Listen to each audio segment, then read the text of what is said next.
اسلام لایا لیکن کسی دیوبندی یا وہابی کے پاس میں آ کر کے وہ مسلمان ہوا، یعنی وہابی دیوبندی وغیرہ نے اس کو کلمہ پڑھا کے اسلام میں داخل کیا، تو کیا وہ بندہ مسلمان ہوگا یا مسلمان نہیں ہوگا؟ اسلام نام ہے اللہ کو ایک ماننے اور رسول اکرم صلی اللہ تعالی علیہ وسلم کی رسالت کا اقرار کرنے اور تمام ضروریات دین کو تسلیم کرنے اور تمام طرح کے کفر و شرک اور خلاف دین باتوں سے بیزاری کے اظہار کرنے کا۔ تو کافر نے جب کسی دیوبندی یا وہابی کے پاس میں آ کر کے کلمہ پڑھ لیا اور جس باطل مذہب پر وہ تھا ان تمام باطل عقائد سے براہت کا اظہار کر دیا اور اسلام کی تمام ضروریات کا اس نے اعتراف و اقرار کر لیا، تو وہ مسلمان ہو جائے گا، اسے ہم مسلمان ہی کہیں گے، کیونکہ اسے آنے والے کو یہ پتہ نہیں کہ یہ جس کے ہاتھوں پہ میں اسلام قبول کر رہا ہوں یہ کس عقیدے کا حامل ہے، وہ تو اپنے کفر سے توبہ کر کے اسلامی عقائد کا اعتراف کر رہا ہے، لہذا وہ مسلمان ہے۔ ہاں البتہ مسلمان ہونے کے بعد میں اگر اس دیوبندی یا وہابی نے اسے اپنے مذہب کے مطابق دینی باتیں جو اس کو کہتے ہیں وہ بتانا شروع کر دیا، جسے وہ دین کہتے ہیں اپنی سمجھ کے مطابق، اور اپنے کفریہ عقائد اس کو بتائے اور ان کفریہ عقائد کا اس سے اعتراف کرا لیا جو ان کی کتابوں کے اندر ہیں،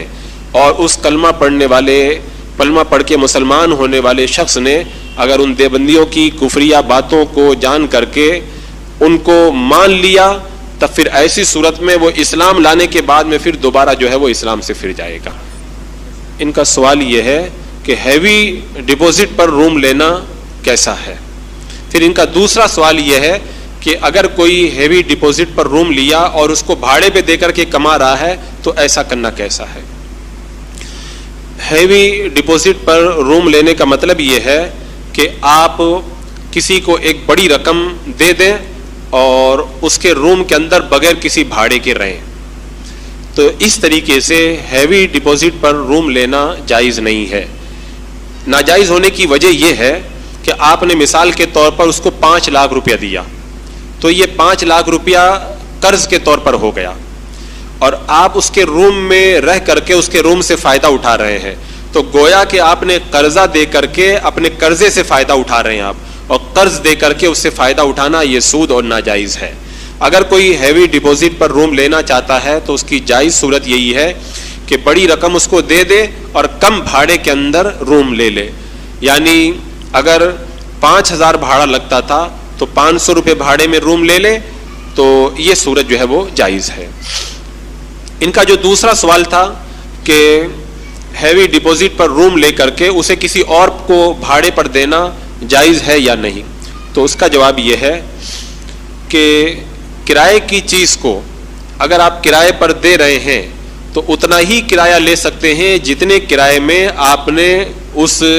چیز کو لیا ہے۔ جیسے مثال کے طور پر آپ نے روم اگر 1,000 روپے بھاڑے پہ لیا ہے تو آپ کسی اور کو اگر بھاڑے پہ دیں گے تو 1,000 روپیہ ہی لے سکتے ہیں، اس سے زیادہ نہیں لے سکتے۔ اگر کوئی چاہتا ہے کہ میں جتنے روپے کے اندر روم بھاڑے پہ لیا ہوں اس سے زیادہ سامنے والے سے لوں تو اس کی جائز صورت کیا ہوگی؟ تو اس کے جائز ہونے کا طریقہ یہی ہے کہ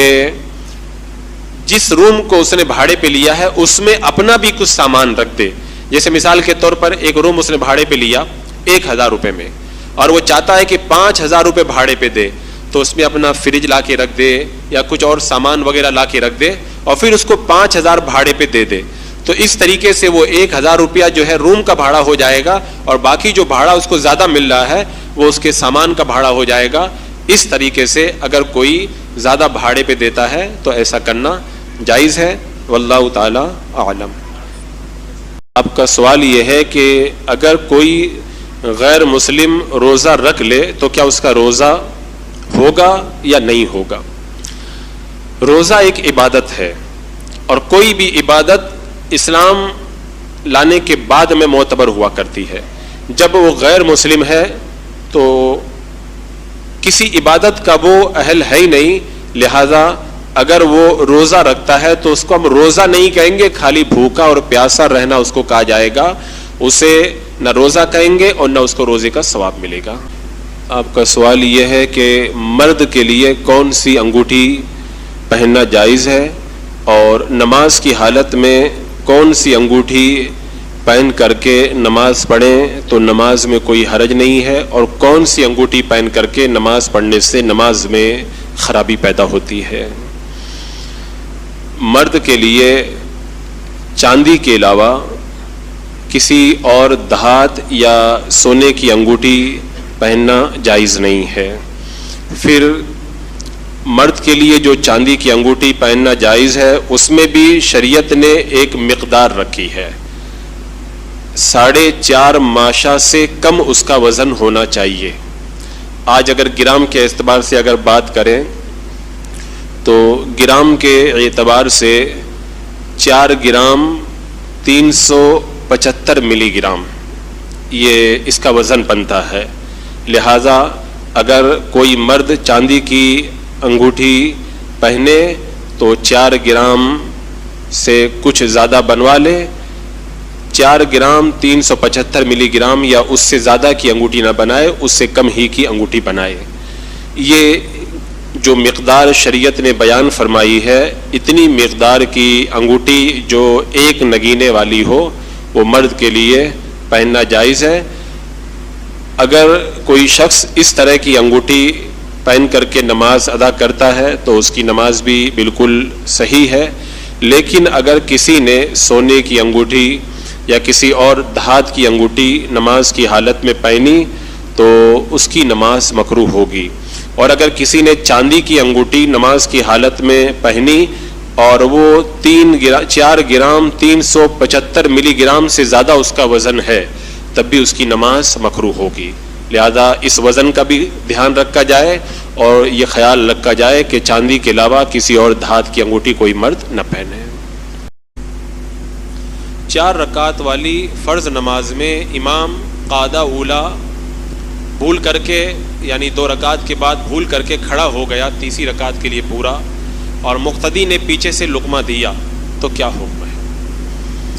جب امام مکمل کھڑا ہو گیا، 2 رکعت میں بیٹھنے کے بجائے تیسری رکعت کے لیے مکمل کھڑا ہو گیا، تو اب دوبارہ وہ اتحیات کی طرف نہیں پلٹے گا۔ اب جو لقمہ دے رہا ہے اس کا مطلب یہ ہے کہ وہ امام کو پلٹنے کے لیے کہہ رہا ہے، تو جب پلٹنا جائز ہی نہیں ہے پھر بھی وہ امام کو پلٹنے کے لیے کہہ رہا ہے تو نماز کی حالت میں وہ ایسی چیز کا کلام کر رہا ہے جو کلام اس کے لیے جائز نہیں ہے، تو لہذا جس نے لقمہ دیا اس کی نماز فاسد ہو گئی، اور اگر امام نے لقمہ لیا امام پلٹ آیا تو امام کی نماز بھی فاسد ہو گئی، اور جب امام کی فاسد ہوئی تو سارے مقتدیوں کی بھی فاسد ہو گئی۔ لہذا ایسے وقت میں لقمہ نہیں دینا چاہیے، اور اگر کسی نے غلطی سے دے دیا ہے تو امام کو اس کا لقمہ قبول نہیں کرنا چاہیے۔ واللہ تعالی اعلم۔